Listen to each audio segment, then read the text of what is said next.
still on?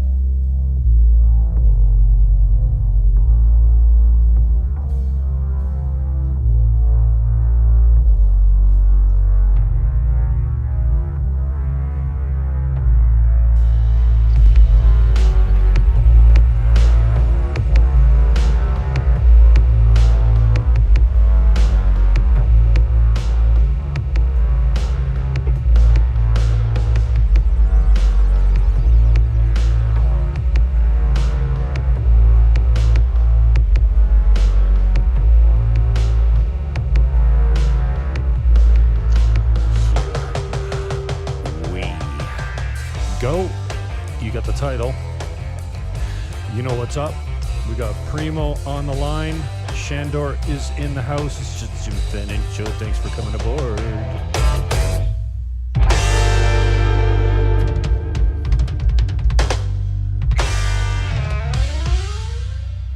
Jim, you nailed the intro. G. Beatty nailed the intro. You nailed that intro. G. Beatty's the man. Am I on? Is Rob on? Am I still on? Are we still on? You are on. Is this thing working? Yeah, let's get Primo Hello, world. up here. Hello, hello. Primo, what up, yo? Thanks for taking the time. And Sandor, thank you for putting together all the show links and everything. Oh, and buddy. We'll talk about your creative writing skills got later. A banger of an episode. Okay, so now we're just looking at Primo. Primo, tell us what you're up to, man. Get us kind of up to speed on goings on. I mean, we know the old story. Most people that watch you know. So tell us what's up lately. Well, to be quite honest, the last couple days I've used to recharge the battery. I feel like I came to a time where I got really drained there, and I just needed to spend a couple days on the couch watching some movies, taking everything in that's going on, and making sure that all my future actions are productive. And that's about it. That's what's up right now, my friend. So you took some time off, recharged the batteries. What's coming up next? Oh, what's coming up next? Tomorrow, at the police station, there is a, I believe you would call, I don't know what to call it. I guess it's a peaceful assembly. I don't really know because it's real grassroots. I don't know who put it on. Flyers just kind of started circulating, and people are going. People are going to support. It's from 3 until 5 o'clock at the Niagara Regional Police Headquarters, I believe, which is in Niagara Falls. Okay. I didn't expect this. Give me an image You what, sorry? instead. Nothing. We're just, there we go. Perfect. Okay, now I'm going to switch to that. So thank you. Right. Sandor, pick up on what we got here. Okay. We want to get your take on this, Rob. Right. Okay. But everything's in order, presented in order, of course. Oh, yeah, the Not links are out in of the show order where description. we jump into the middle of the story. Right? Sorry about that. No, it's not you. We're just trying to figure out what's going on. So it's good to and have I can't you, see Rob. any of that stuff. So Yeah, there's so much for us to go through this week. We have 3 major stories we're covering today. The news bias of last weekend's protests, BITTLE and SENZIK's vandalism blame game of online hate, and then, as you were just about to get into, the Police for Human Rights letters, which you were instrumental in publishing, as well as there's a protest that's popped up. So yes. there we go. So last weekend was an event at Montebello Park called No Great Reset, which you came to, Rob, and Jim, you were there too. So what's your feeling on how the event went, Jim and Rob? How'd you feel that day? Go for it, Rob. Am I going first? Yeah. Okay. Well, you know what? It couldn't have went any better than it did, really. I didn't feel like there was a very large gathering of people, but I felt like there was a lot of people who were in the right spot, who found their people. It was really nice to have a smaller crowd and be able to connect with people and share like-minded ideas. I got to talk to a lady who was in tears, and she was telling me how, this entire time she's felt so alone, and she's had, no one to turn to. Her opinions are a lot different than her family and her normal circle of friends. So, with all the judgment and divide going on, she's really had a hard time finding herself or her people. And she just said, you know, like just being there and talking amongst the crowd with people and feeling the love and the good vibes, it made her, it was like a therapeutic experience for her. And that was really nice to hear, because I feel like when I found this crowd and I started talking to Sandor and others, I was in her spot. And now I feel like I'm kind of in a spot where I'm helping people that are in that spot that I was once in. Right on. For me, it was, you forget about people and how important they are, right? And the connection. And for me, it's kids. I don't have any, and they love me. Kids and pets, they're all over me. Even cats, which I'm deathly allergic to. Not deathly, but I'm really allergic to cats. Anyway, and people's stories, you know. I walked up on a perfect stranger, and my first interaction was with her child, because it always is. I care nothing for the adults. Only I'm fascinated by young adults, you know, by little people. And I said, "What's your name?" or something, and she more than likely told me what his name was.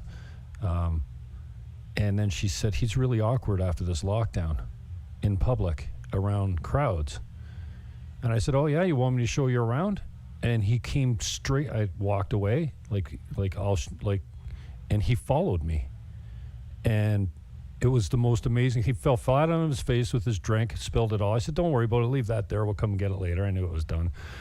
And then, you know, he just followed me up into the, you know, I showed him where the bathrooms were, where the stage was, where we put the bands. And he was just like, oh yeah. I don't know. He was probably 4. He was a big 3. That was it. He was tall. He was 3, but he was completely into it. Exploration, you know, mentorship. Here, I got an elder that's not my dad taking me on a little trip. It was heartwarming. It's always about the kids for me, you know. And I wasn't planning on speaking, and then sorry, Sandor, I was on the screen with us and Rob, but I'm just showing him pictures of him, you know, Leighton.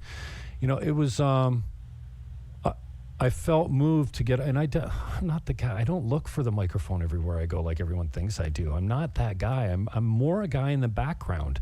Yeah, I come out here and stuff. Sorry. Hold your mouth up to the microphone much. Is it the germophobia? No, I'm just... We got to hear your voice at these events, Jim. I'm awkward in public settings a lot. Unless I'm the MC and I've got the whole thing down and I'm running the show, me going up and speaking it's a rare event. Anyways, I was moved to do that, one, because I felt like Sandor needed a decent introduction, because he's been really key in this battle that I find myself with on the minority of my friends, where everyone else just buys in.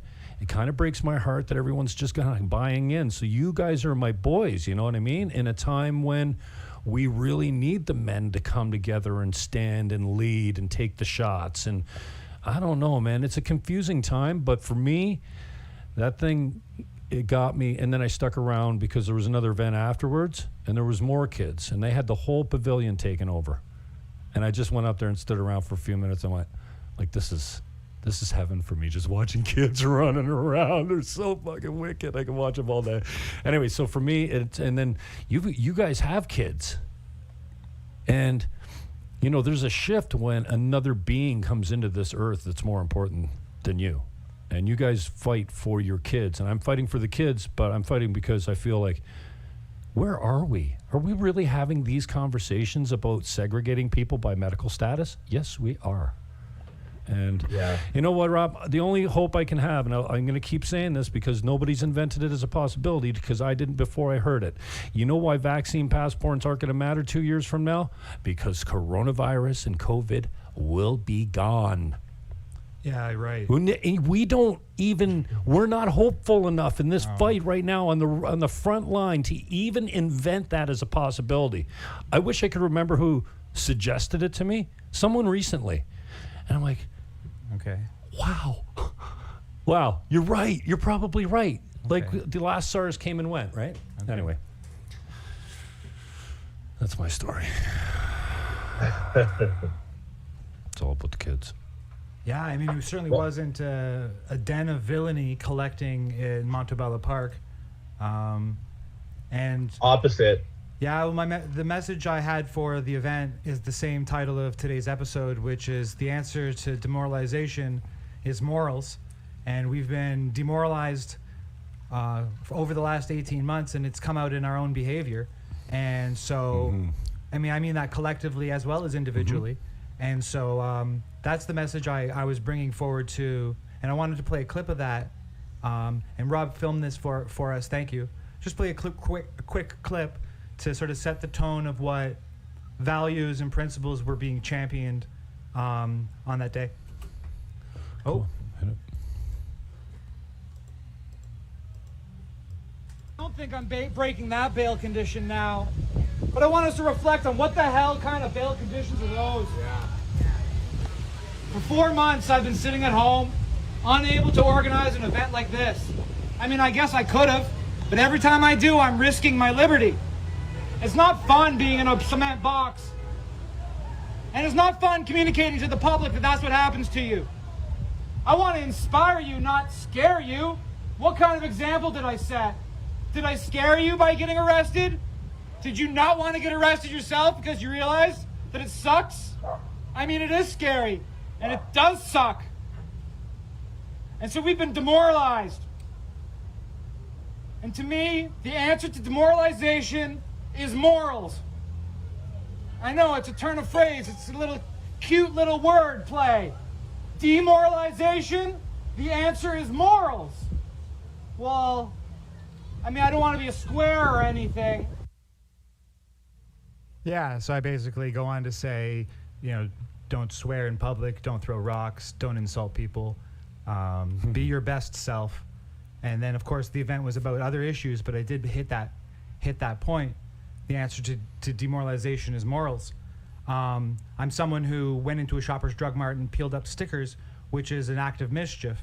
And in this speech, I made the comments that I reflected on that, about what kind of example that might have set for others, and I criticized that, and I wanted to make sure that we get that point known because of how the reaction in the public and the media for the following day's events. The reaction in the media for this story, well, Alan Benner interviewed me, or at least stood there as I talked to him, and with his microphone out as if, and I conveyed the same message to him that I'm talking about right now, and he said that it was a good message, but it wasn't good enough for him to quote a single word out of.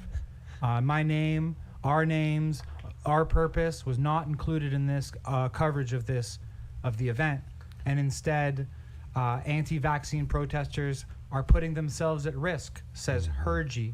So we have a protest, and the Niagara Daily's platforms Dr. HIRJI. It doesn't matter how hopeful you feel after speaking to one of these Niagara Daily news outlets.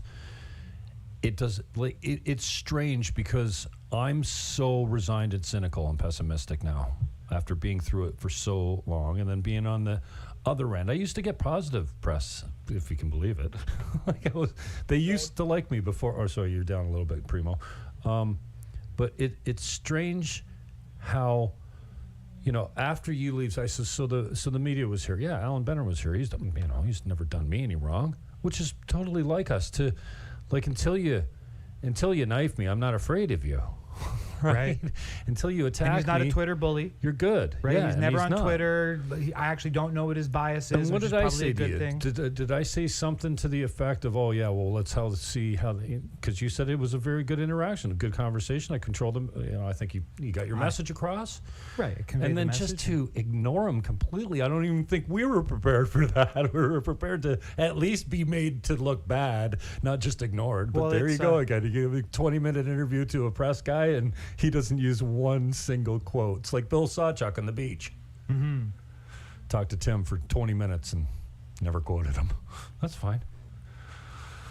Yeah, I seen him speaking with Sandor, and I was standing with Sandor at that time. And when I seen him approach, I said to myself, Sandor is really good with his words and whatnot. I'm just going to take a step right out of here, and I'm going to try and make sure they engage in a good conversation, because I think it's so important that mainstream media gets a hold of some of this stuff, because there's nothing bad going on like they're portraying.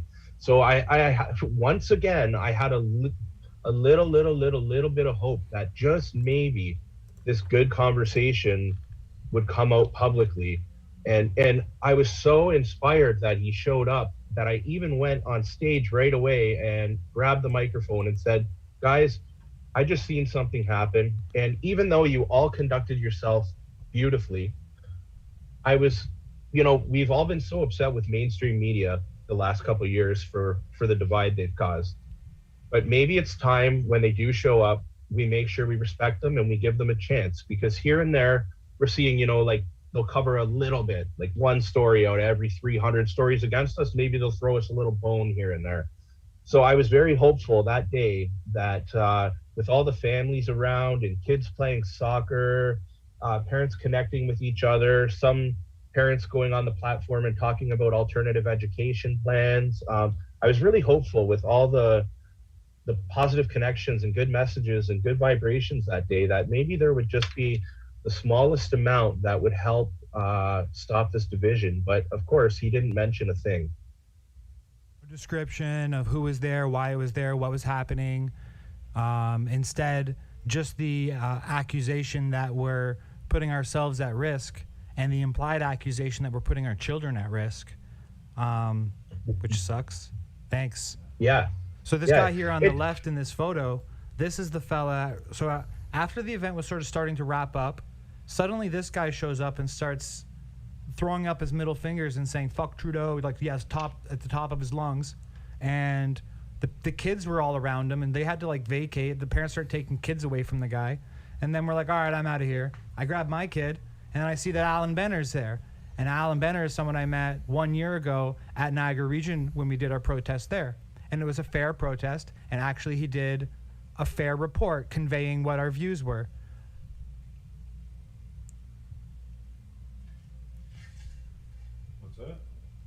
Just wondering if you're having some technical problems here, because I'm looking at your phone having an incoming call. Oh, it's fine. It's all good. Oh, I did throw your picture off, though. Yeah. You flipped the camera on its side. Okay, we'll deal with it. Go ahead. Sorry. Right. Sorry, we were just a little give me another thing. screenshot. I'll flip over to you, and Primo can narrate. What's the next clip? Well, we're still telling the story of Benner. Okay. Of this guy, of Benner. So Benner is someone who I felt comfortable speaking to and felt he was going to quote fairly. And I knew that the next day we'd get the Grant LaFlèche debunking story, like, oh, those crazy schmucks, or whatever he would use, you know, anti-vax people. But Benner himself didn't even quote it. And, you know, it leaves one wondering the question of what the editorial discretion is. What decisions they're making, because these guys, Benner and LaFlèche and Sawchuk, they have their own biases, sure, and a lot of it comes through quite clearly. But a lot of the time, we actually don't even know what was hacked by the editor, how the editor reframed it. Did the editor say, "Oh, so this event was about exposing Klaus Schwab"? We can't cover that. And you know what you got to do instead is just call up Dr. HIRJI, get him to throw them under the bus, and then there's your byline, Alan. So, I mean, I don't know. Maybe Alan wanted to quote me. Maybe Alan was interested in quoting me, and maybe the editor wasn't. I actually can't know that, and I have to just simply cope with not knowing that. Even though I asked Alan, I mean, I did tweet at him saying that he owes me an explanation. I don't think he owes me anything. As everyone knows, there was vandalism over the weekend, and Alan Benner connected it to the rally we had, and this is why I played the example of what I said earlier, is because connecting vandalism to our event seems contradictory when the principles and values I was promoting were against that. So I just wanted to be quite clear what principles and values I have, and that this is unfair to connect the anti-vaccination rally to us. There we go. So that was the first protest on Saturday, and then there was a protest also on Monday. Here's Rob Primo introing it.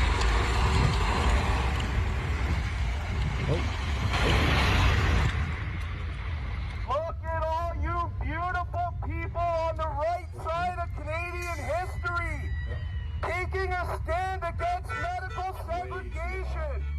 We do not want a split society. We want an inclusive environment where we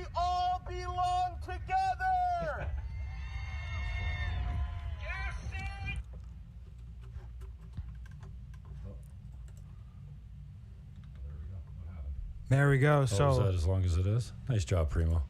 You're Thanks, man. you're so much better at that than I could ever be, man. I'm okay here. Man, that I could get choked up on that. That going there that day, it reminded me again of why I just can't stop doing this. I have days where I wake up and I want to take a step back, and I should take a step back some days. I just can't right now. When I go there and like, I mean, we had an interview, you remember it all.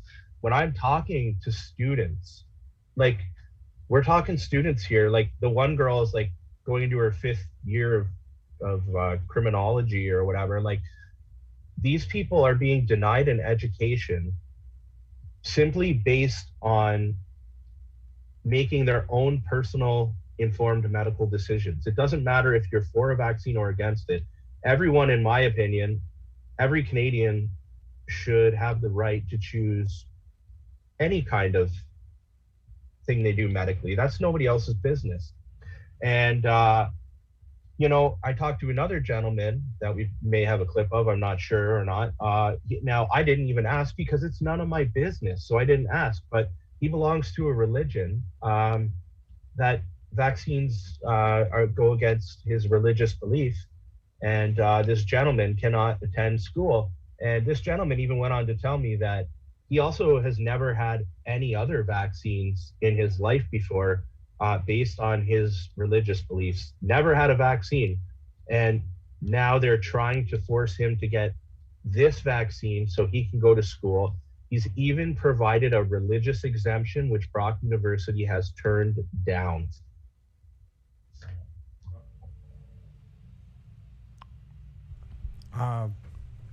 what's going on? Well, it was good to get the reaction from some of the kids. I call them kids. Are they kids, really? Like, I don't know. They're young adults, let's call them that. And to hear, I think his name was Kevin. I'm not sure the other girl's name, but Lisa, I believe. no, I didn't talk to Lisa. I talked to Andrea or something like that, I think. Okay, right. Just really likable young adults.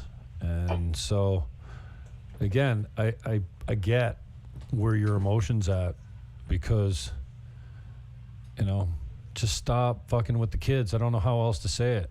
Don't fuck with children.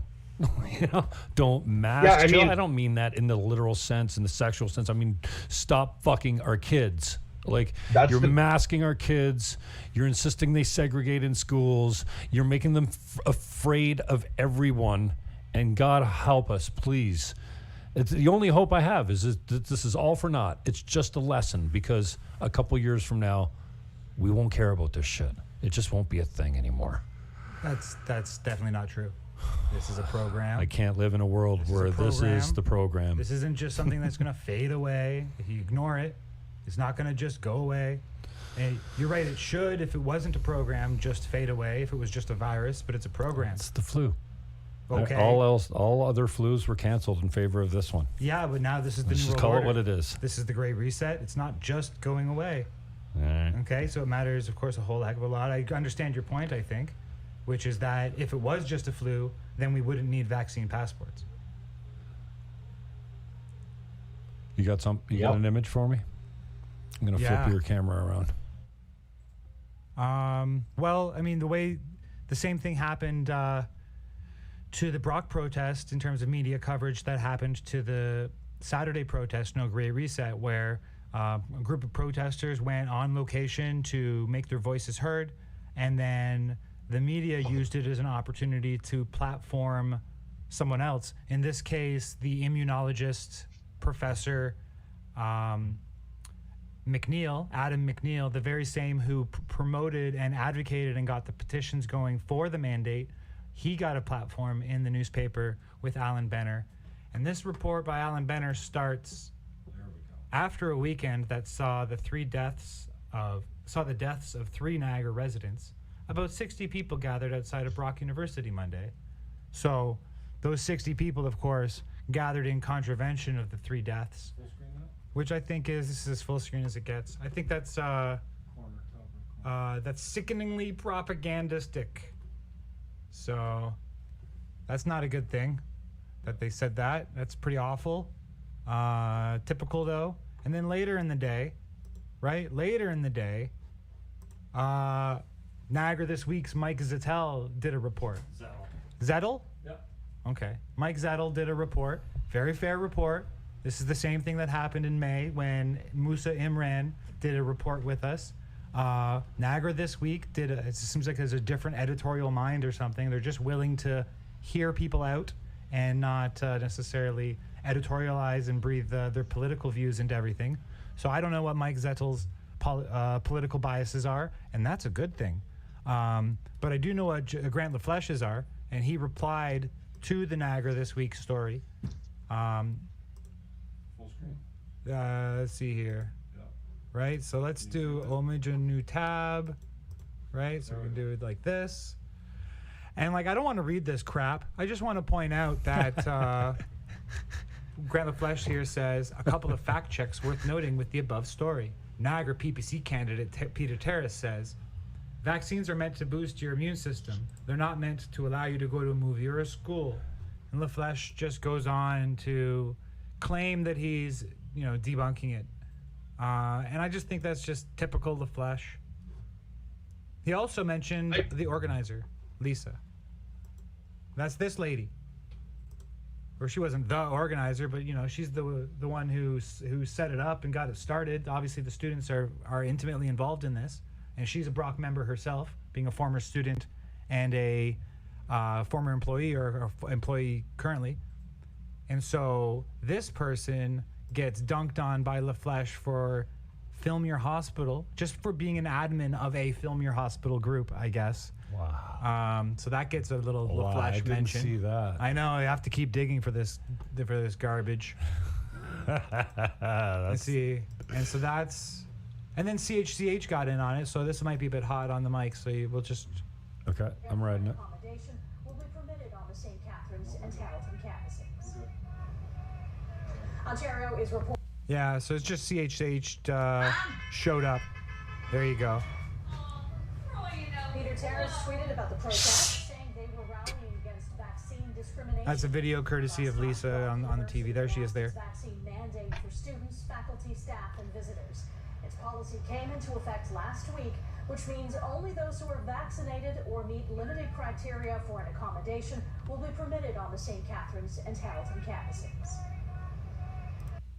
There you go. Was it true that those that CH showed up at the end when everyone was leaving? That's what I just wanted to clarify. CHCH showed up when I was leaving at 12:15. This started at 10 o'clock, and I'm still happy that they were there and they covered it.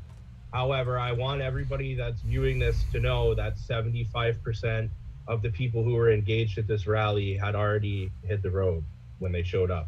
And I personally believe that's on purpose. I don't know that, but I believe that. Well, it's funny that none of the cameras were rolling at the very well-attended Freedom celebration out front of Justin Trudeau's hotel. And the craftiness of the war room to dodge us thinking, get us thinking that he's showing up at the quality, looking for him to drive in when he's been there the whole time, and he's leaving, blasting his horn as he goes. And I don't know how word got out or who tipped them off, but it seemed like somebody that was there went, oh no, they're going to the Atlas Steel building for an announcement. Well, we already had people over there. The RCMP was there in the morning. So they've deliberately said, yes, there's an announcement at 10:30 at the Comfort Inn, and then I don't know what time the logistics were, but somebody in the war room is clever, and this is what they do. They wait it out, and then when the last of the radicals are left, the sparse, really vocal, enthusiastic, radical kind of people that are there to the bitter end. The hangers honors. Yeah, whatever. They don't show the critical mass. Yeah, Jim, go ahead. Yeah. Breaking on the Jim Fannin show. You want to know how we found out where Trudeau was headed? One of the police officers went up to somebody they confided in and said, he's gone. He's going over to Valbruna Steel or whatever. And that's how everybody headed over that way. Dissension in the ranks. No, And the That theme reason will I'm come up saying later that in on this purpose episode. is because people need to know that all the police, not all of them, but police are getting sick of this stuff too, guys. And you're talking about the feds, though, right? Not the local guys. Yeah. I'm talking about the RCMP. feds. Yeah. Yeah. The See, I feds was an were all over that RCMP place. officer. You know what? I do not engage. I don't look for the cameras. I don't look for the feds. You know, if I'm going to be beside a guy, I don't mind talking to him, but I don't normally go up to them, engage them in conversation. We're there, we're doing a thing. They're doing their thing, I'm doing my thing. I like to watch them from a distance. As long as they're human, I'm human. And I have no desire to interact with the guys. In fact, I went across the street to get a better shot. And I wouldn't have got that shot if I just had, I was wandering. I met a couple guys I knew, but somebody in the war room knows what they're doing, but the media purposely doesn't cover the critical mass. They stretch it out. They stretched it out like they did at the Atlas Steel building. And then by the time that bus left, there was 20 people. So they're not stupid. And you know what? I was sitting with a guy that worked at that steel plant, and he said, I didn't strangely get an invite to this. I said, why do you figure? He goes, well, I got a bumper sticker that says fuck Ford, basically. So they're probably know I'm not on side, but he said he knew there was only one way out of that place. But the whole thing was divide and conquer. You divide them at the hotel, then you divide them at the place because there might be another exit, and you divide, and it's just, it's the logos of today. It's divide, divide, divide. We're all victims of it because our family, whether we want it or not, is being divided by every single issue that comes down the pipe now. And I don't know how you white pill, but I'm eager to take it, a double dose of it. The answer to demoralization is morals. Yeah. So that means look at yourself and make improvements. You're full screen on that now. Well, next week we have an event on Thursday, so I wanted to throw that in there just to change the topic. We've covered our previous protests from last week on the news bias that occurred in it. Links in description, so check out all of those posts to follow up on those things. Next Thursday, we're calling on professionals against vaccine mandates to join us and stand in unity at the Niagara Region headquarters during the Niagara Region Council meeting. So from 5 till 7, Thursday, September 23rd, calling on police, first responders, teachers, professors, nurses, and anyone for bodily autonomy. And, well, we'll see what happens there. That's something that I'm looking forward to. It doesn't end until we unite and just say no, is the slogan. And very simple, very straightforward. Going back to you. Hopefully that'll be what takes place next week. Primo, thoughts on the way out? I don't want to keep you too long. I know you're a busy guy. Oh, I'm good, man. Keep me like thoughts on the way out of the show. You guys are good. This is all you need. I don't know what else you get to hit. What are we doing? You got something else you want to get Primo's take on? I'll keep you all day. Well, bro. I've got 3 stories we're covering today. All right. The first story is the media bias. The second story is the vandalism, which we haven't yet addressed. And then the third is the police letters, which definitely involves Rob. So how are you doing for time, Rob? Good. New image. Oh, I'm good, man. Okay, right on. I got all the time in the world for you guys. Okay, I want to make sure. Cool, man. So, just touching upon the theme, and this doesn't really have anything to do with Rob or you. Going to you. Touching upon the theme of this episode, and really what inspired me to start, saying these things about how we have to watch how we talk, is these kind of interactions. Now, here's a post from Carrie Porter where she said that she just had sat down with Peter Terrace in a debate, and she connected his ideas to fascism. Can you click on it? Give me a fuller screen. Right? So she said that Peter Terrace blamed immigrants for everything from housing to the economy. Now, as others have already commented, it's not immigrants, it's immigration. But she says this line of discourse is not only wrong, it's fascism, so I'm not really surprised. What's she not really surprised about? Well, the murder of Prajot Singh, 23, a Sikh international student, was murdered in Truro, Nova Scotia. So I mean, that is absolutely outrageous. Totally outrageous, Carrie. Totally outrageous. But you know what? This response from Chad Lantatio is not a good response. This is exactly what I don't want to see from people. I loathe to be associated with someone who speaks to someone like this. He says that you are seriously retarded. You virtual signal a man who has nothing to do with what you're talking about to pull heartstrings. Peter's done none of those things. You, other than a hand, fear-mongered and sounded illiterate. The whole fucking debate, get bent. That's not a really big deal. It's just typical interactions. But this is, of course, sending it directly to Carrie. She didn't seem to pick up on it. I thought she would. So now the thing is, I messaged Chad asking for info about Carrie. Chad decides to attack Carrie, and I don't like that. I mean, I'm trying to sit here and be a reasonable person talking about ideas and not engage in this kind of stuff. So I just wanted to actually be honest about part of what inspired me to say, like, let's start being good people. Now, I'm not saying he's a bad person. I'm saying that the way interacting with people like this isn't even the harshest example of it. Well, this is also an example of a guy that suffers no lack of passion, just like all of us. Yeah, he's got a lot of passion. And some of us are better at adrenaline control and filters and stuff like that. And I'm the last guy that's going to get on a guy for using harsh language because I know what it's like. I'm trying to get on everyone for our harsh language. I know that I'm some a parent. people have I'm a dad now. Have an issue with the R word. I used the R word the other day. My video growth was retarded in the beginning, and then it blew up. Yeah. Is that good? Are we good with that? Are we all right? Okay. Anyways, go ahead, Robbie. Well, no, I was just, I think what Sandor's saying is good. Like, we really do need to evolve because the media paints us as like these terrible, terrible people, and we're not. And we got to start showing them with action that we're not. Like, the slightest example, I went to the grocery store before I came on here with you guys, and I was in No Frills, and you know, you pay 25 cents to get the card or whatever, and I was going to put it back, and the lady says to me, "Oh, I can give you a quarter, and then I'll just take your card." And you know, just the smallest thing, I just said to her, "Oh no, keep your quarter and take my card though." I said, "You have a fantastic day." And I walked away, and just like the littlest, dumbest thing like that, because she probably came up to me, seen me without a mask on, and thought like, "Oh, this terrible person who wants to kill everybody's grandma with no mask on." And then she has an interaction like that with me, and she realizes, you know, oh, this guy's a decent human being. He just doesn't want to wear a mask. He's not the way they make him seem, you know? So I think the way we conduct ourselves is really important. Chad's a good buddy of mine. He's awesome. He plays a pivotal role in this fight. He comes up with good content. I agree with dropping the R-bomb. I mean, I come from a social work background. I've been advocating for people with intellectual disabilities for 15 years. So I find it a little bit offensive, but I'm over it now because I know that Chad doesn't actually mean it in that derogatory way. He just I talked to him for an hour after that, and it was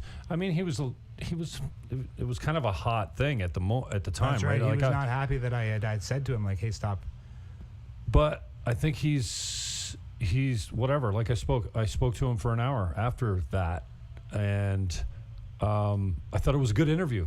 And I specifically went after him and said, "Hey, I mean, I suffer from this too, but like," and I get the idea of trolling. Trolling is a tool. It's used to demoralize and to frustrate and to provoke and all that kind of stuff.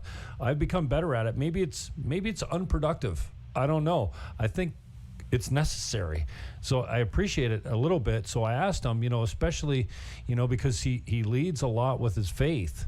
And if you're going to lead with your faith, then you got to be accountable for it too. I try not to lead with it because I don't want anyone to say, "Hey," you know, I don't make a big deal out of it, and I'm not, you know, but you could see him. He squirmed a little bit on the conversation, which I knew I hit something, and it's an awkward question to ask a man. Like, dude, how do you balance, you know, like I mock everyone equally. If they happen to be a woman, then so be it. I'm not mocking them for their womanhood. I adore women, you know. So I asked him that, and I think he answered it pretty well. And it's a decent conversation. So, you know what?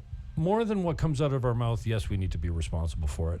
And yes, there's no place in front of children for certain things to be going on. But anyways, I thought his conversation was genuine, sure, absolutely, and authentic. And so I appreciated the conversation with him because I was a little hesitant. I'm like, yeah, I don't know. I don't like the radical end of things. But, hey, you know, when it comes down to getting press, you know, not that it's a big deal, but what I was frustrated about with the Lori Ip thing was her lack of respect for all religions. And if I hadn't used the DFC, the most abhorrent thing that you could ever call a woman, it would have never got any attention. So sometimes it is the language that brings the attention to the issue. So I say... Right, but that was only used against you devastatingly. No. Oh, yeah. That was used against... and Yeah, for a period of time. I mean, I'm still here. Yeah, you're still... Definitely. To me, it's not I even love the language. this shot. We're going to go over to Chris Biddle jumping over the needles. me, it's not such a even beautiful video picture. It's not even the language.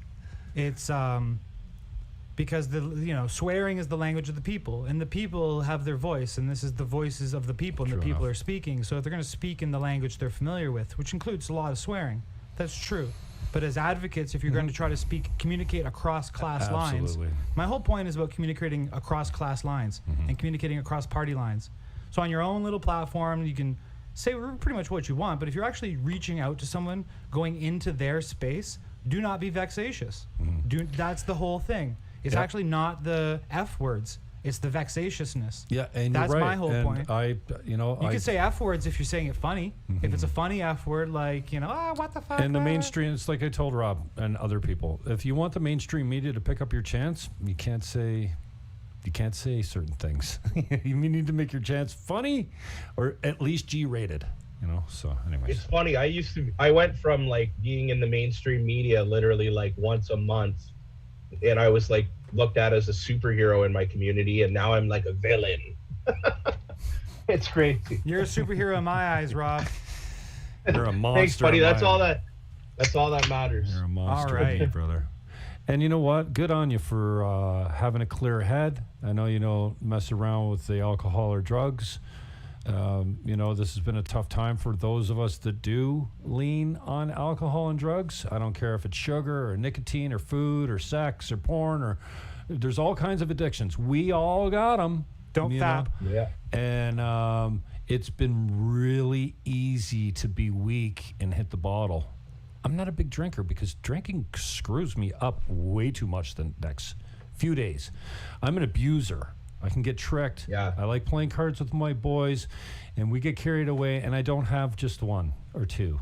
I could have, but I allow myself to get tricked. So I'm an abuser, an occasional abuser, but it just ruins me the next day. But I know a lot of other people that are not. Substances. A lot of people are Finish that. suffering right now. Abuser man. of what? Of substances. Yeah. Not just an abuser. Oh, whatever. Don't take Jim Fannin out of care. context there, Yeah, folks. I don't care. Take it out of context. Take it out of context. Jim Fannin admits he's an abuser. We got hundreds and hundreds and hundreds of hours of me blathering without a script. You show me one person that says I'm an abuser of anything other than drugs. Right. All right, back to okay. We got this full screen up. You and me in the corner. There's look pretty, Sandor. Hey. This is this phone's about to die. This is the back end of Chris. No, it's fine. It says 10% battery. Really? It's draining. I don't know why. Draining as it runs. We might not get to see my pretty face That'd anymore. be a shame. Yeah. Next. So the big story of the week was the vandalism. The vandalism. Chris Biddle. Last night, while my family and I were sleeping, someone came onto my property to vandalize my car. This was clearly an attempt to intimidate me in my campaign.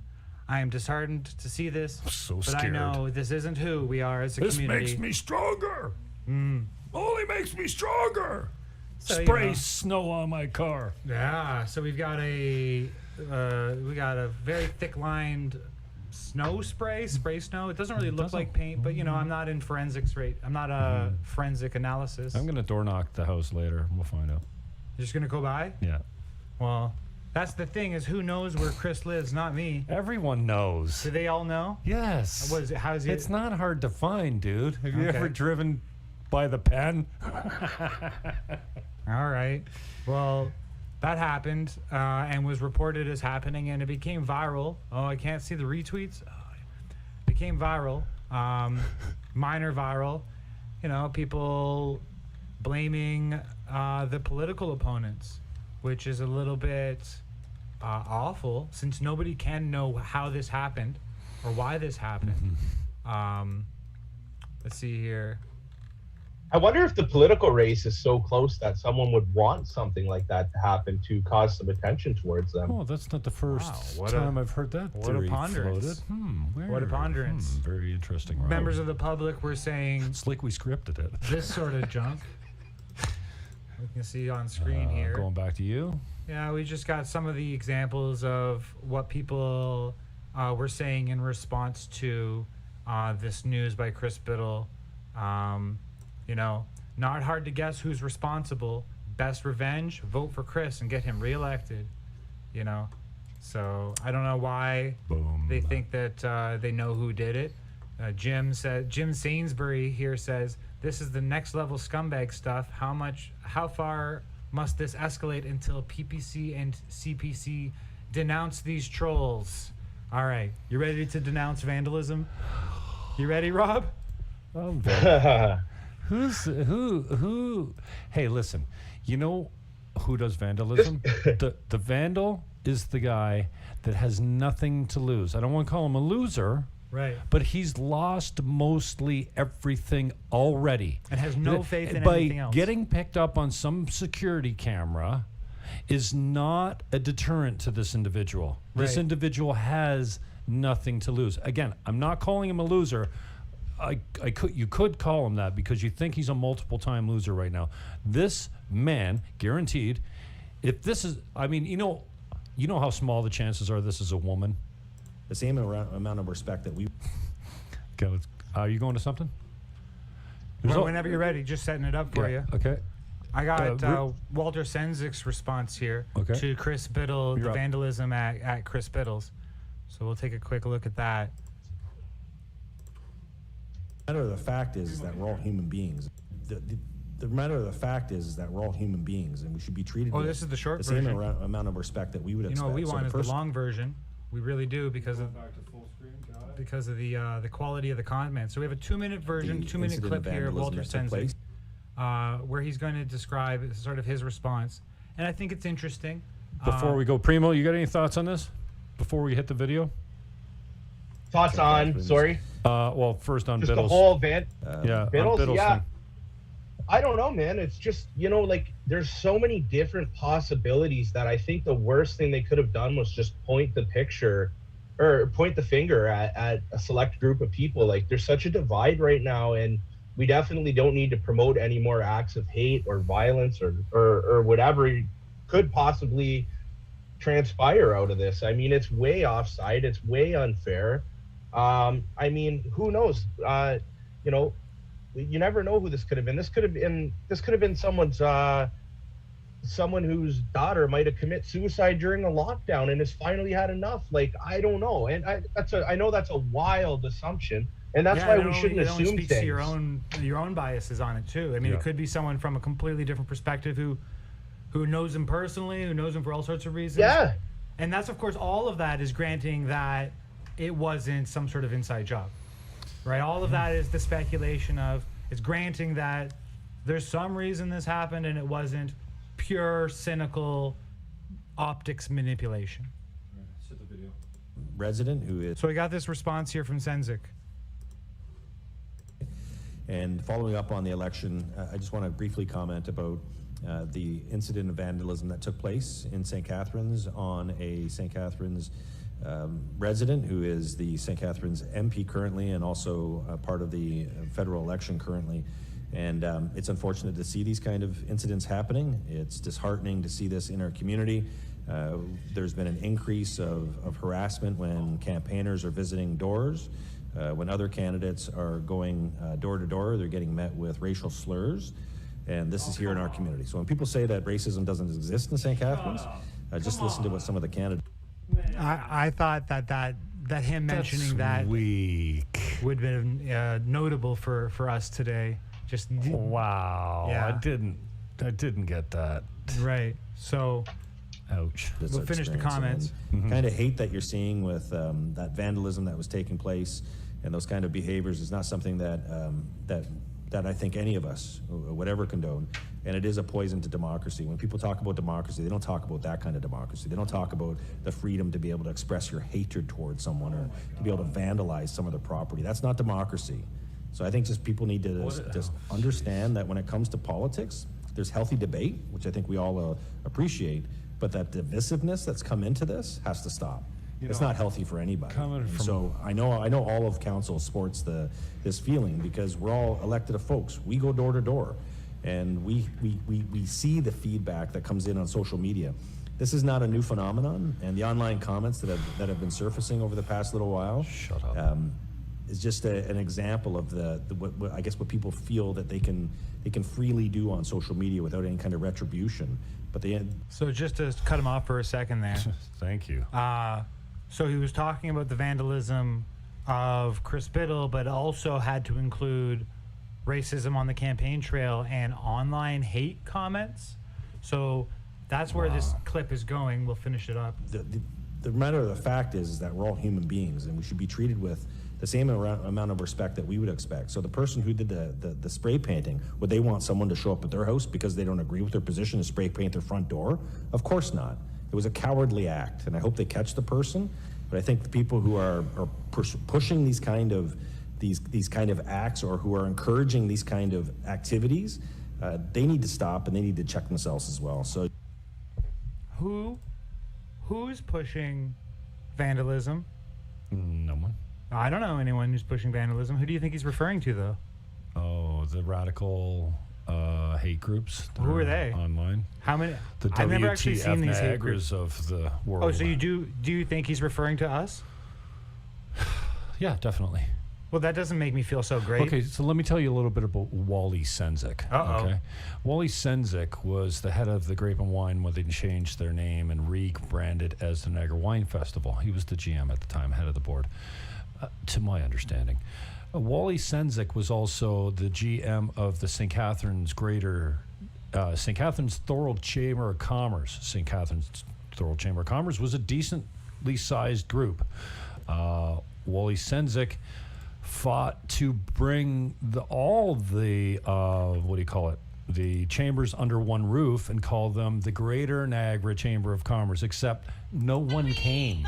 All they did was change the name of the St. Catharines Chamber of Commerce to the Greater Niagara Chamber of Commerce. Welland kept theirs, Niagara Falls kept theirs. It's not the Greater Niagara anything. It's just a branding thing.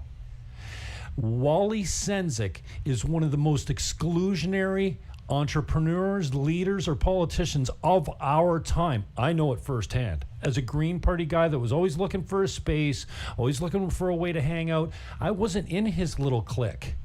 So I wasn't helpful. And you see how that's manifest in regional politics with the control over the press. Grant LaFlèche used to write glowing reports about my debate performances because I'm good at it. Right. This all changed. And what you're looking at right here is one of the biggest bullies that excludes people because you're not in his little clique that gives them money that Niagara's ever seen. I don't know about. I know a lot of the mayors before this tool, and I choose my words because I don't want it to get lost up. I've got a lot. I'm fired up, but this is the biggest bully this city has ever seen in leadership, and for him to call out pretty extreme statements. Dude, those are pretty harsh do you statements. know the mayors of this town? I mean, I've been following him for a long time. This guy has been a bully for a long time. But it's just hypocritical for him to call people cowards.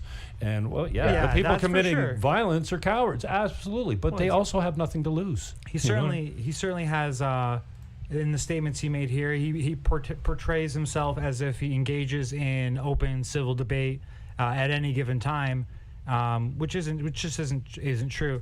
But even if so, obviously, no matter how much of a bully he is, his property can't be vandalized. Everyone knows that.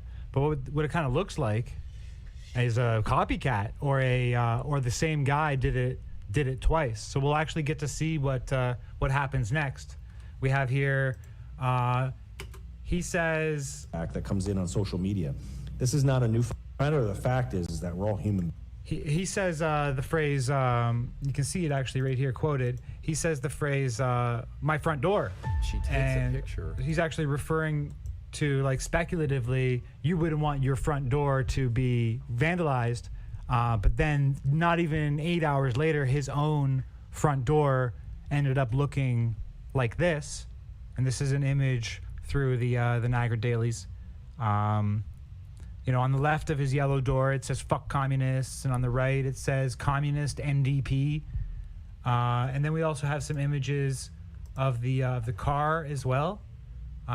This one is also courtesy of, not courtesy, we just took it, courtesy of Tourstar. And this one here from, I think, CHCH, there you go. So you can see what the damage on SENZIK's car looked like and on his house. So this was just a few days later. So just to bring everyone up to speed on what we've been tracking here is there were a couple peaceful protests, and then there were a couple acts of vandalism, and then the acts of vandalism were associated with those who might support the protests. So there's a particular political optical game or optical phenomenon taking place right at the moment where we're trying to be taken seriously and present ourselves as good, nice people. Right then, suddenly, the opposite appears at the same time. The answer to demoralization is not vandalism. The answer to demoralization is morals. Amen to that. And it speaks to the lack of political engagement or knowledge of the said vandal, because Walter's commie might be a good cut, but I mean, NDP, what's NDP got to do with it? Like, I just don't, like, yay NDP? Well, he's not NDP. I mean, I think he's a chameleon politically. He just kind of goes with... Yeah, you can't take any of that at face value. I look at it and I go, NDP, communist? How is that even relevant? Like, it's just, it speaks to a lack of political education or astuteness as far as... It seems kind of like what a liberal would spray paint if they wanted to make it look like a PPC person did. Oh, like that's what it kind of looks like. A little. Next slide. All right. We've got here Peter Conradi. You remember last week, Jim, on your show, we talked about Peter Conradi and how he had called out WTF Niagara because of a couple comments in the Facebook feed. Well, after the vandalism at BITTLE'S, Conradi once again referenced his concerns about WTF Niagara. So Conradi, prior to the vandalism and prior to our protests by a couple of days, reached out to a lot of the influencers and politicians in Niagara through Twitter and asked for intervention, some sort of criminal intervention on WTF Niagara for hosting posts that had comments which included calls for justice, which would result in hanging. But it's really we talked about it last week. It's not like it sounds there. But that's what he's referring to here. So too is wanting to hang the medical officer of health or arrest a St. Catharines counselor. So here's Conradi connecting the BITTLE vandalism directly to our group, which that's some bull, Peter. It has nothing to do with us. And if it does, do you think it has anything to do with us, Jim? Do you think one of our listeners is counting all the reasons why they should commit their next vandalism? Is that why they're here listening? No. I think that anybody that's on side with us knows the importance of talk? Yeah, what we're doing and engaging in conversation, knocking on people's doors and giving them flyers and trying to, convert them to PPC voters right now. Right. The election is the most important thing we are facing, and it's a chance for everyone to have their say. So if you're not out trying to just, if you're doing anything that takes away from getting another government or a new purple wave rolling, I'm biased in this department, then you're not on our team. I'm back to your full screen. Absolutely. Let's get Rob's take. We've been yammering her for a few minutes while he's been listening in. Rob. Sorry, say that again? Yeah, hit it. What are your thoughts on it? on the whole like vandalism situation. Well, I mean, Absolutely. the fact that, I mean, here's what they're trying to do. They're trying to draw the line to Yeah. our radical groups where we think out loud in a public forum. We all know it's public. I think we've been trolled a couple times by a couple anonymous accounts that come in there. But the idea that this would come from inside a group like ours, whether you're a PPC or don't mask the children, or, you know, we're against lockdowns that are killing people in far greater numbers than the virus ever would. Like, I mean, now we're, like, you should see the comments. Like, we are radical because we don't want our kids masked. Like, Yeah, I'll just say how I really feel about it. I think they're cowards and they would love to see something bad happen to us at all measures. We've already seen that. We've seen SENZIK before put a call out for the police to come and get involved and arrest us all at protest. Even though SENZIK was at a protest under a political or a provincial stay-at-home order.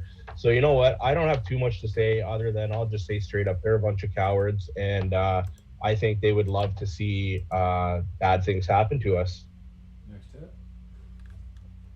Next on our screen here is we got a hot take from Niagara Health's CEO, Lynn Guerrero.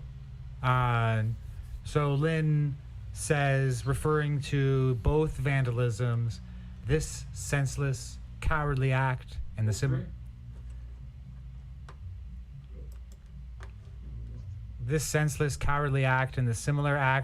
attack on the St. Catharines MP Chris Bittle's home last weekend are an affront to our democracy and a threat to our community's well-being. It's like, why do you even have an opinion, Lynn? I mean, it's a pretty obvious opinion to have. Oh, I'm against vandalism. Why does Lynn Guerrero, who's a well-paid CEO and president of Niagara Health System, 300 plus. 300,000 plus of public dollars, she happens to need to have an opinion? I condemn these attacks in the strongest terms and offer my support to all of our elected officials, those aspiring to hold public office, and their teams who devote their time and energy to making our region a better place. Okay? I just think that it just shows how political everything is, including Niagara Health. There's no reason that she needs to weigh in. Hit her, Primo. Sorry? No, it's all right. Well, we want to take a listen to what here. We got another Alan Benner report. He took the opportunity for the of the vandalism to talk to a Brock University professor. Maybe even on your screen, look him up while I'm talking. Liam Midzain Gobin. He's a decolonial professor. His speciality is decolonialization. He had some comments about the vandalism, and it comes back to the same thing. Social media, Facebook, Twitter, online hate forums. So the fact that there was vandalism, the influencer class, those who read the mainstream media, and those who take their advice from it, are having this university professor suggest that there's this echo chamber of this kind of hate that just continues on feeding itself. So I mean, like, I think, Rob, what you just said was great, because they're really acting like it's some sort of cynical division, this divisiveness that we're inventing out of nowhere and promoting. It actually the process we're going through, talking it out, showing people what's going on, criticizing it, expecting reaction, all of that is nonviolent. All of that is part of the solution. The solution is talk it out. So, you know, for an act of violence or vandalism to take place, and then you go and basically blame the people who are trying to engage in the solution, it's not really helpful. I feel like we're being kind of antagonized, don't you? Yeah, absolutely. I mean, we spend the time going on a show like we are right now and talking about everything that happened and giving our personal opinions on what happened. And we go about things the right way, the professional way. We're talking about issues. We're talking about current issues. And to just have those accusations thrown at the group as a whole is just it's not fair at all. Touching on that, whether or not, you know, we can't know for sure the legitimacy or the sincerity of these vandalisms. We really can't know. It's not fair for us to say one way or the other if it was an inside job or not. It's totally fair for us to raise the questions and to point out whatever evidence we think, you know, in terms of one's speculation that supports one's opinion. I'm not taking a harsh or strong position in that either way, and I can't in this next case, which was a few weeks ago. We had here Bill Blair reported that a bunch of his lawn signs were plucked out of people's lawns and thrown into the woods. However, astute observation may indicate and show that these things were never put in the ground. You on screen with them? Yeah. Yeah, these things were never put in the ground, and yet Bill Blair, former police chief of the City of Toronto Police Force, and current Liberal candidate. Investor in cannabis. That's okay, that's right. Super ironically.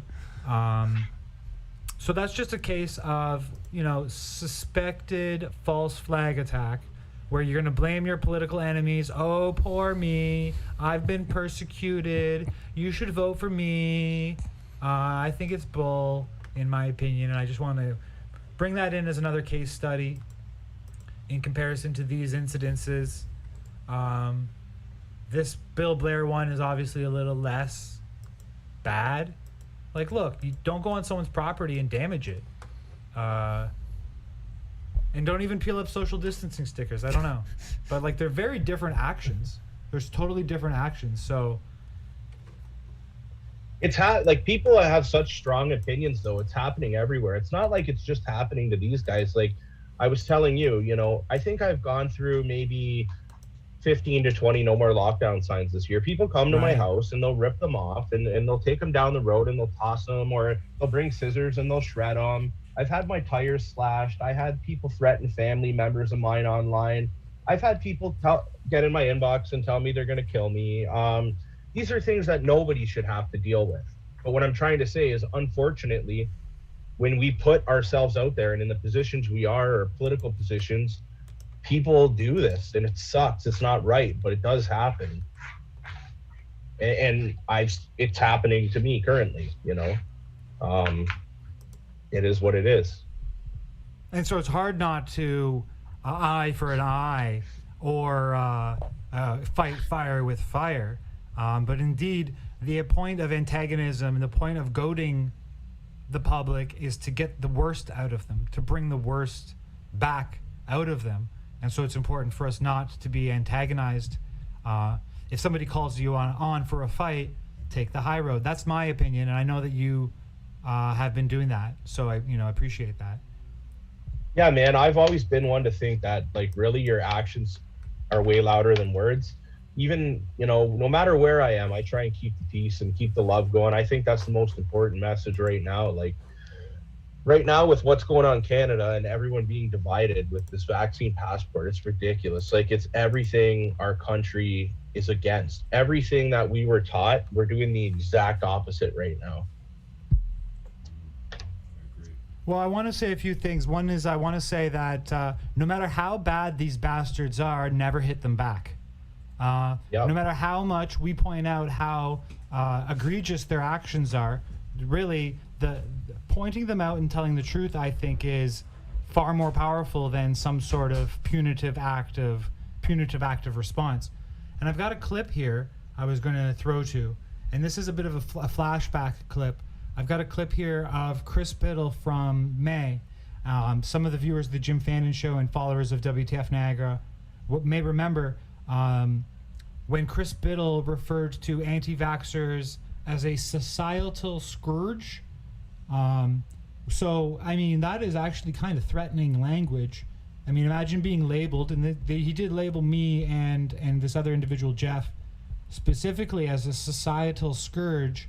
I mean, that sounds like sounds kind of Hitlerian. If you say it in a German accent, they are a societal scourge. he kind of really indicates like how what you plan on doing with them. But even if so, don't let them goad you, of course, is my message to the public. But I wanted to remind people of exactly who we're talking about. And we're talking about Liberal MP Chris Biddle, who took a comment on a WTF group, took a comment on a group, and turned it into a tweet where he added the guy's school. He added the school where his kids go to school and stimulated a temporary hate mob against one of his own residents and voters. Actually, someone who volunteered for his campaign, Jim. Jeff volunteered for Chris Biddle's campaign, donated him money, gave him his vote, and got thrown under the bus for just making one little comment. So I've got a little bit of a flashback video here before we switch to our next topic, and then we'll be wrapping up the show. The next topic we'll talk about the police letters, but I wanted to just remind us about this. So I got a clip from a previous episode of the Jim Fannin Show. Members of the government, he started to engage in cyberbullying and attacks against Jeff and myself, and frankly, you know, the entire movement, whatever you want to call that. They call it anti-vax, anti-mask, COVID-19 deniers, but they are identifying us specifically and generally to defame us all. And the individual in question was Chris Biddle. So Liberal MP Chris Biddle this comment was brought to his attention, or he was scrolling through and found it. And at 3 p.m. on May 24th, he decided to launch into an attack on Jeff. And it was an attack on Jeff because it unnecessarily called him out, misrepresented what was being said, and tagged Jeff's children's school in Biddle's tweet, which is remarkable. And by itself, we should pause and consider what that is. Member of the government, Liberal MP, a member of the ruling government, didn't like a comment on the internet by Jeff and tagged Jeff's kid's school, where Jeff is the president of the Parent Teachers Council. So that's what Biddle says in the tweet. Oh, I heard that one of the cowards is so do we have Biddle's stuff? Yeah, Biddle's up right now, seeing a couple anti-vax, anti-mask idiots attack the local city councilor over their children's needle anxiety is absolutely appalling. Then to find out one of these cowards is the president of a local PTA is especially shocking. I hope that at CSC, what's that? Monover? That's the school. Okay, follows up. Wow. This type of harassment is wholly unacceptable. Look what he's engaging in. Counselor at Littleton STC. St. Catharines is lucky to have you. What the? It's just so, it's so political, everything. Thank you for sharing your daughter's story, and we need more people telling these stories. These people are not trying to bring us together at all. Finish that tweet, Jim. We need more people telling these stories to help get us closer to herd immunity. Anti-vaxxers are a societal scourge. You're damn right they're not bringing us closer together, Jim. Wow. Societal scourge. Members of the government, he started to... There you go. So he brought... you back up? Yeah, we're up. Yeah, so you got here, Chris Biddle called me a societal scourge, and I still don't call for vandalism against him. So that brings us to our next topic, and our next topic is something, just a quick little thing, so maybe we could skip it because we wanted to hit the next thing. But you know what? I need to hit this. I need to hit this quickly. Sorry for holding you on the line, Rob, but I got to hit this. That's okay. On September 16th, 2019, racist spray-painted vandalism appeared on a resident's fence, producing collective guilt and admonishments from all corners of Niagara's influencer class. So here's a screenshot of racist graffiti from 2019. The N-word appeared on a resident's fence, Donna St. Hilaire's fence, and it was shocking and sent waves across the community of condemnation. This does not represent who we are. Of course it doesn't. The blatantly racist word painted on her recently installed fence left her, quote, flabbergasted. Well, a couple days later, Niagara Region joins Anti-Racism Coalition. In the comments of that meeting, they said, well, we haven't had our fence spray painted with racial epitaphs, but my son comes home with stories of racially charged name-calling.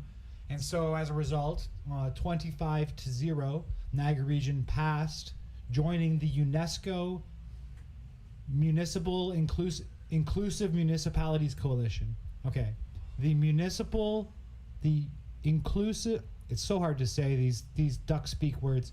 The Inclusive Municipalities Coalition, which is part of UNESCO, which is part of the World Economic Forum.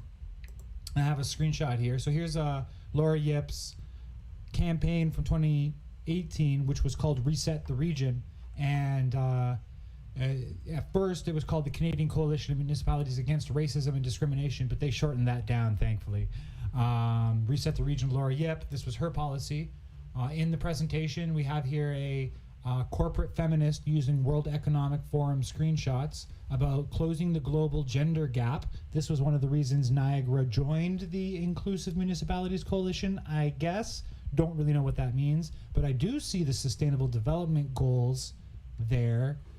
How very interesting. I wonder if that would have been very popular if they had just come right out and said all this stuff first. What if this never happened? What would have been the political context of this debate here if there was no collective guilt and moral imperative that we have to join it, or we're going to be racists, like the guy who spray painted the fence? We're not racists. And so about a year later, they did the signing ceremony, and here's a picture of what that signing ceremony looks like. It's a famous picture for us in our group, a famous picture because all of the mayors except Bilesma are wearing a mask. This is them joining the Inclusive Municipalities Coalition. And there you go. There's just another example of how a random appearance of graffiti can and does influence regional politics. I needed to hit that. All right, next story. You guys ready? You guys ready for the next story? Rob Primo, this is why you're on the show with us today. Other than us loving you very much. Let me wipe my sweat. Hold on. Yeah, there you go. Oh, nice. Hey, buddy. Hey. I got some of those. I use them for toilet paper. All right, we appreciate you very much for many reasons, Rob. But you are the point person. You are the theatrics. You are the man on the God. spot with a pair of letters that have been released. You say through from an active duty Niagara Regional Police officer. The first letter, called "Inclusivity Equates to Pro-Choice, Waiting Between Worlds." This letter was shared on September 12th, so that was Sunday, and now has 180 shares here, as well as being blasted out on other channels. So I'm just going to quickly present a couple of facts, and then we're going to get your overall commentary on it. So then, awesome. This is a little funny tidbit for you, Jim. Maybe you saw this earlier. From that letter, it was screenshotted by Emily Spanton. And then in the response, Mel Holm replied, "How about we just defund the police and be done with it? File this in arguments as to why." So Mel Holm is currently the Green Party candidate, in Niagara Falls. And here saying, I guess jokingly, might as well just defund the police. I mean, they're calling for human rights. And we can't have that now, can we? So that's an interesting little screenshot. Then, so I'll get that, and then we'll touch on this, which is that Grant LaFlèche covered the first letter by focusing on the fact that Chris Sky published it and completely didn't recognize the true source of the story, which caused so that the quotes by LaFlèche include quotes from Sabarin, who is Niagara Regional Police's spokesperson, who says that they believe that the group is small and have a differing view regarding the pandemic than the vast majority of members.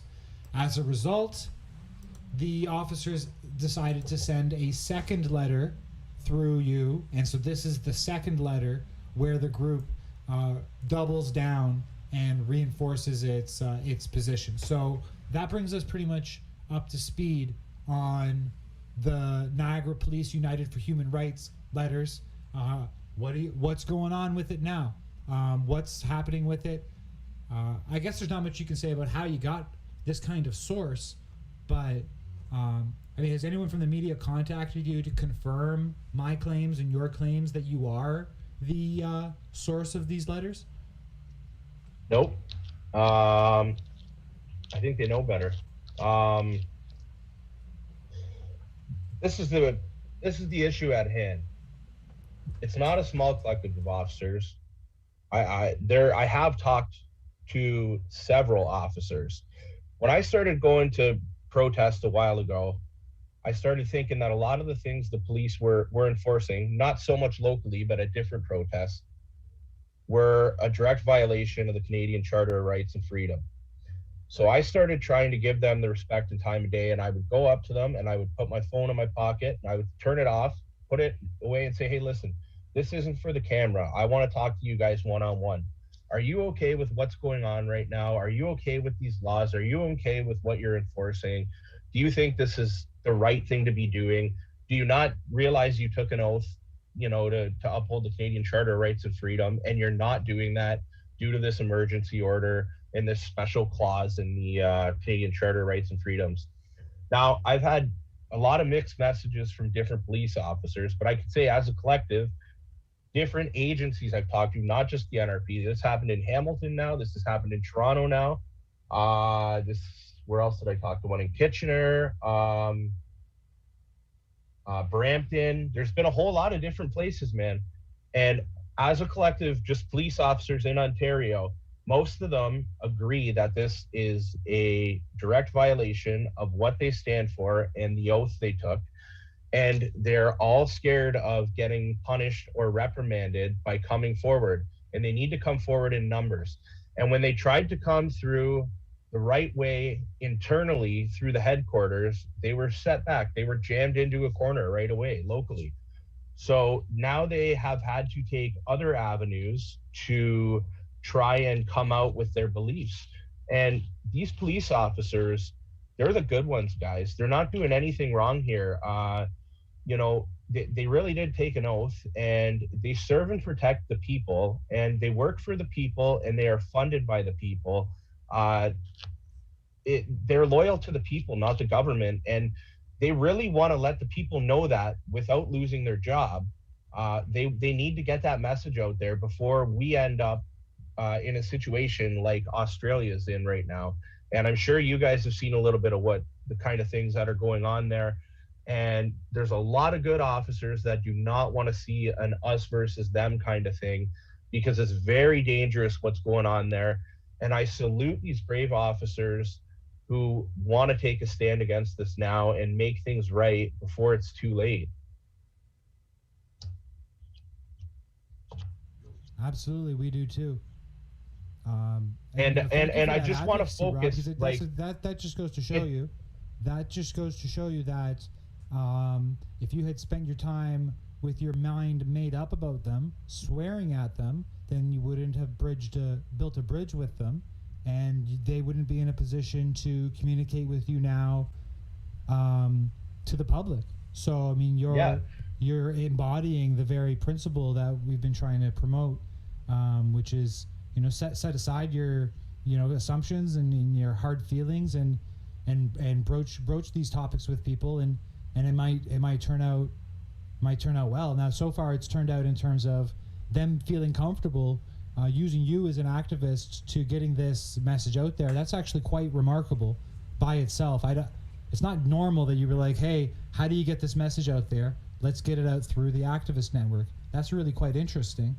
Yeah, and you know what? You told me earlier I don't want to mention her name because it's I haven't asked her if I could do that, but they're putting trust in activists and activism locally, because another girl who's really has a pretty strong voice in this movement and is involved in activism, she told me that, you know, like a police officer reached out to her And that's how this whole event started too. Like they started talking to her about having like a community protest in support of the police officers, and that the way they were going to come about it is that police officers were going to show up in civilian clothes and support it and let people know that they're pro-freedom, they're pro-choice, and they're not for the medical apartheid.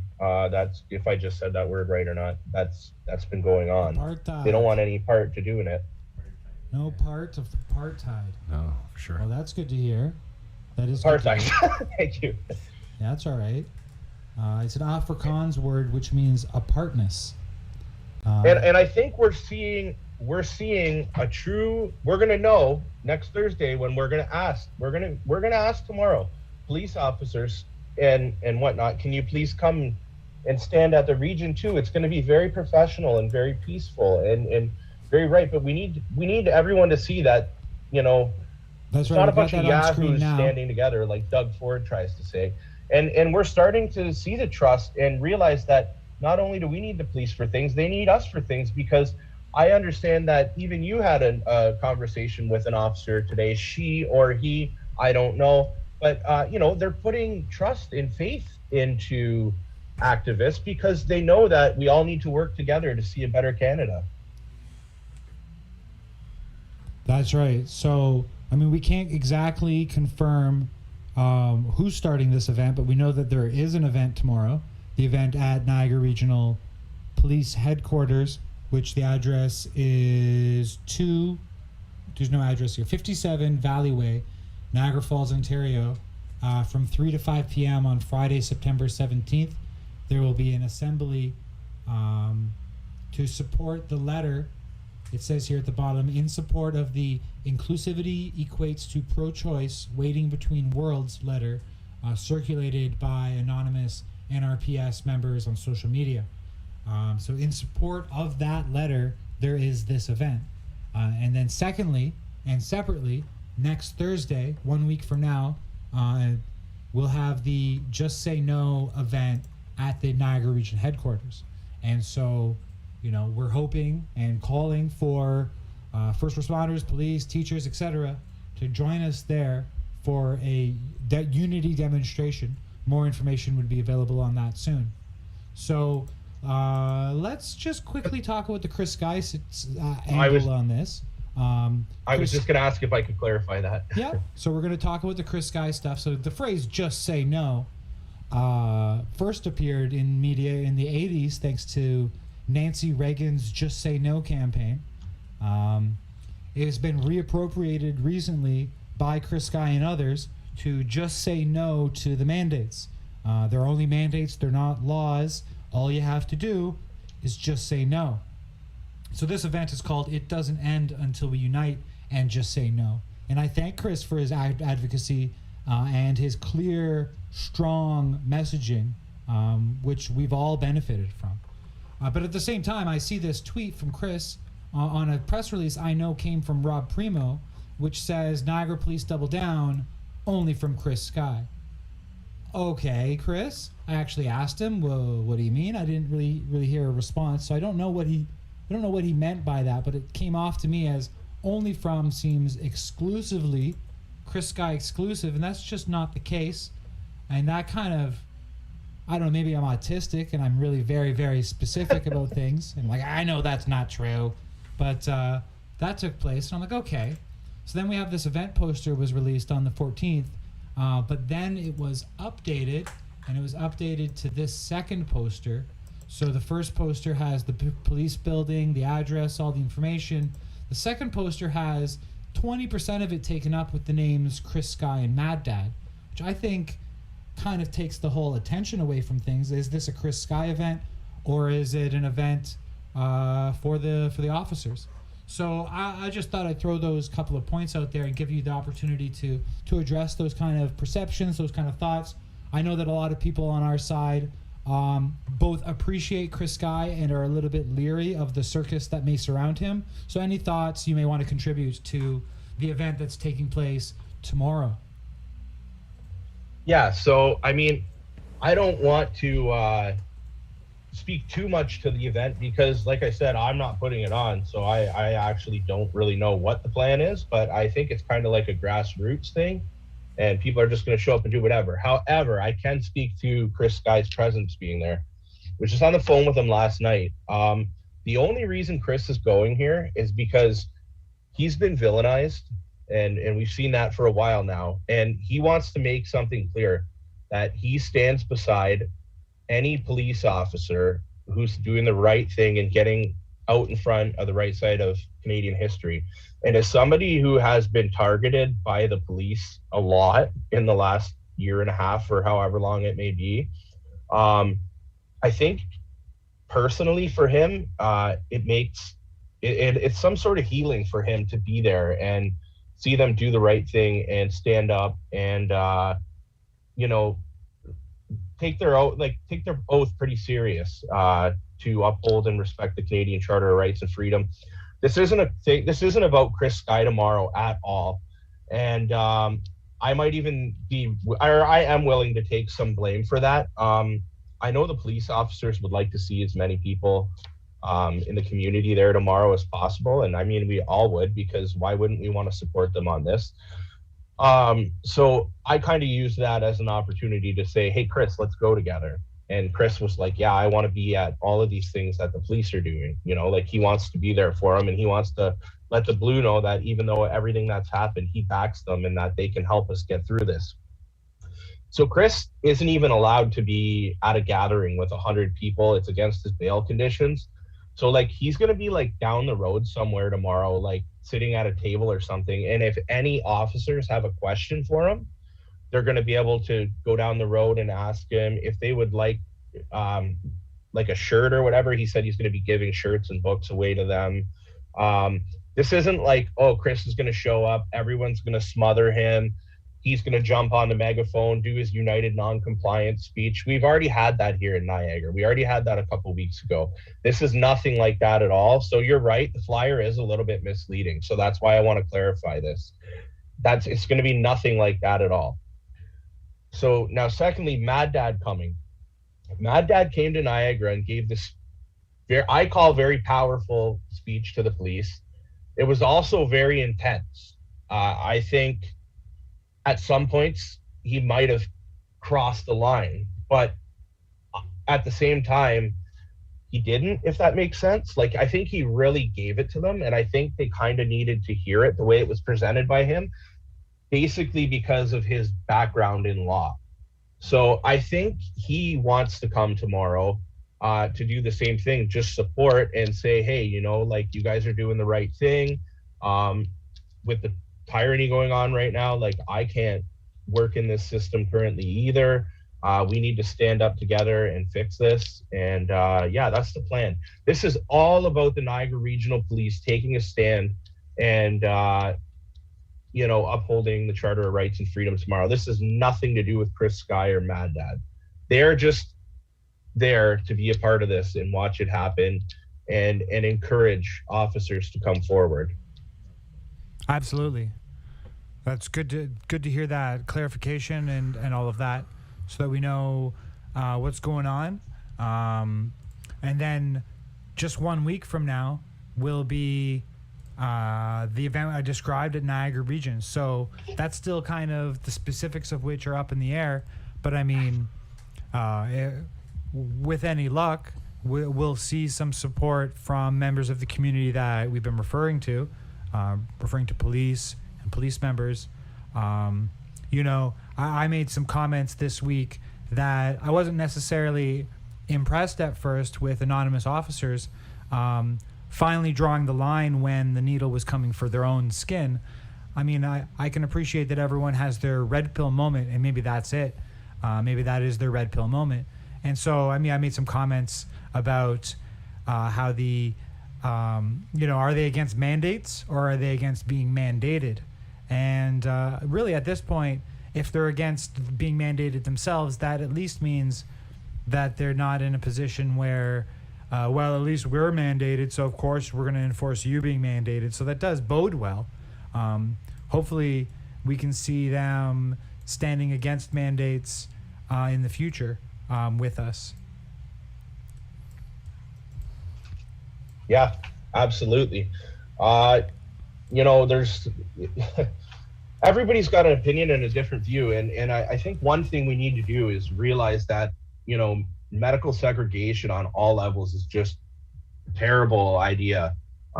You know, this country's worked so hard to become so inclusive. We're like the most inclusive country in the world, almost, I would say, and to all of a sudden just be completely divided. Actually, I just made a video earlier, just really quick, I'll mention. I noticed like there's a hockey league in Welland that a friend of mine puts on, and he released the rosters. So all the 4 different teams with different players. And I thought to myself after seeing it, I said, you know what? This league's been like a tight men's league for like 10 years now. So looking at the roster, I can actually tell now who's not playing this year because they're not vaccinated and who's playing because they did get vaccinated. And now everybody can tell that because he put this roster out there. So now I wonder if this person's kids aren't going to play with this person's kids anymore because now they know the parents aren't vaccinated. And I wonder if this person's going to be judged because they didn't get vaccinated because of a religious reason by this family. So like the smallest things, like a hockey roster now, are telling such a powerful story. They're letting you know about someone's religion or someone's medical background or whatnot. It's giving us access to way more information than we should be entitled to. Split society. Every issue, it seems like every issue is designed to divide. And I don't know where it's going, but I hope I'm right. I hope we don't have to worry about this in 2 years. I hope that everyone is wise enough to look back at the impact on their life of lockdowns as compared to the flu, the coronavirus, COVID, whatever, and look back and go, what the hell were we doing? We based this on a 4% mortality rate. It's way less than that. We overreacted. We jumped the gun. Let's get back to life. I don't know. I'm gonna live in that hope. That's all I got. It doesn't end That's until the we hope. unite.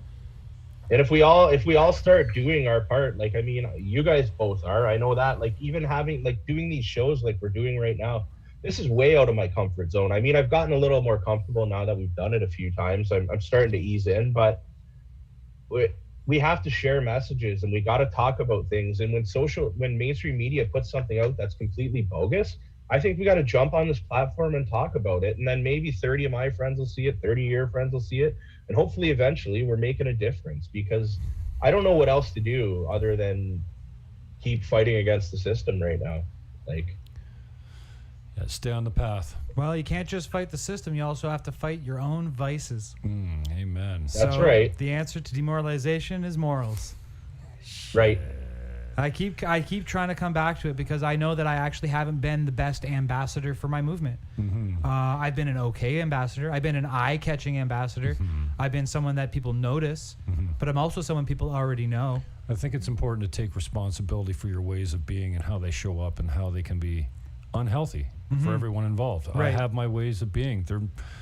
I go back to them all the time because I'm a machine. I'm a human. Yeah. I go back to my old ways of being. It's difficult for me to be all these good virtues that I ascribe to Totally. all the time. You know what the thing is, though, Jim? It's that everyone is under the hammer of hypocrisy. Hypocrisy seems to be the greatest insult you can give to someone. If you can identify hypocrisy, then they suck. Which and so everyone is guilty if you don't of. have ideals, then you can do whatever you want. Oh, good But point. if you have ideals, then all of a sudden you have to be held up to your own ideals. And so the hammer of hypocrisy is always looming over us. And we use it over all of our opponents as well. Everyone is using hypocrisy as a weapon, and perhaps they should. Perhaps that is part of the purification of the soul, to have our internal inconsistencies pointed out, and so that they can be addressed with sincerity. So, I mean, so when I point out the hypocrisy of my opponents, I'm actually asking them to return the favor. In a way, to return the favor, or you know, I'm not saying that I'm perfect by pointing out anyone else's hypocrisies, but I am actually asking them to resolve their internal inconsistencies, which hopefully doesn't mean an abandonment of ideals, but instead means a fulfillment, a more perfect version of yourself, to quote Obama. right? We are not the America we should be, but we will become a more perfect union. I wish I had him on camera for this. The camera died. The camera died. Timing. The camera died. I've got that screen up in the corner instead Well. of you. Primo, I love you, man. I really appreciate your time. I know this is out of your comfort zone. In fact, I sit here many hours and wonder why I do this. And, you know, I was doing the dishes today. You know, Clean your room, bucko. These ideas come to me, you know, while I'm doing the mechanical things like showering or other things that are mechanical and routine. And suddenly, this idea hit me today. It's like, shit, we are providing a little bit of a service here. No one's talking about the stuff that we're talking about. Nobody's taking an objective look at things and calling things for how we see them. I mean, I say no one in the media sense.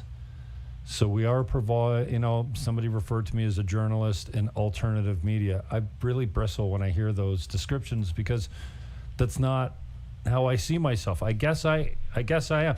I mean, I bristled the same way when they said you're an artist. Like, I interview musicians all the time. And they go, well, you're an artist. I'm like, yeah, whatever, I don't play shit. Well, I can't do what you do, so you're an artist. You create your own art. And I'm like, oh, I am kind of artsy. That's fartsy. right. We are providing a counterpoint. We're not anti-vax or anti-mask. We're kind of anti-news. You know, whatever they're saying, we're like the mirror. Mm-hmm. We both mirror what they do so that they can see what they've done and so that the public can see what they've done. So join us at WTF Niagara, the Jim Fannin Show. Thanks for teaming up with me, Jim. This has been a lot of fun. Every Thursday we've been doing this now. This is our third or fourth. Yeah, I'm putting you through it. I got 25 links I set up all week. We do this work all week. Actually, I'm unemployed, and I do this all the time. Unemployable. Not just unemployed, but unemployable. You know, I virtue work of on my your own little tongue. projects, but this really is occupying my time. And of course, freedom isn't free, so I don't mind giving my time in this regard. Eventually, perhaps, you know, we can take it to a next level or a different level and so forth. But, you know, for the time being, please support us by liking and sharing, by following, by sending the posts to other people. And also, I mean, if you actually respect us, then try to listen to what we're advocating for. If you're in the comments field of my group, keep it easy. Somebody on my group referred to one of the female politicians we have. Maybe her tampon's in too long. Ooh. I deleted that comment. That comment is not, that kind of a comment is not acceptable, not appropriate. Get out of here. All right, and you know, if ever I've been crass and so on and so forth, I regret it. I want better for myself and for the people who follow us. So, you know, if you really are following our group and respect what we're about, and keep it to a good level. Keep it classy, baby. Keep it classy. There we go. Your You got any notifications other going off like catchphrases? crazy. I turned them down. All right, Robbie. Thank you for the time, man. We kept you way too long, and I ended up streaming that whole thing. So we'll come back with a rebroadcast at 7:00. But everyone just got a free piece. I'll be down. I'm down to come on here anytime with you guys. So you just let me know when. Thanks, Rob. We'll see you tomorrow, and we'll see you next week. Yep. Sounds good, buddy. Later, Take care, guys. Well, that's how you do that. We're still on, though. Am I still on? Are we still on? Am I still on? Any closing thoughts? I guess we want to check the comments since we've been live. Let's check through the comments. I prefer not. You know what? You scroll the comments. I'm going to put some music on. All right. We'll check through the comments here. You can keep scrolling. I'm going to put some on. Jim Fannin. And we'll sign off for now. Wait, that's the wrong Jim Fannin. We'll be back with a replay of the full episode. Are we doing the comments? Am I doing them live? Scroll through them. Yeah, I'm going to put music them on live. in the background. Do we even have any? I don't know. Let's see here. Do Here's, we have any comments? We got a like. Matt McPherson wants some. So I'm checking through comments here. I got nothing. Cutting his mic. Got nothing.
night.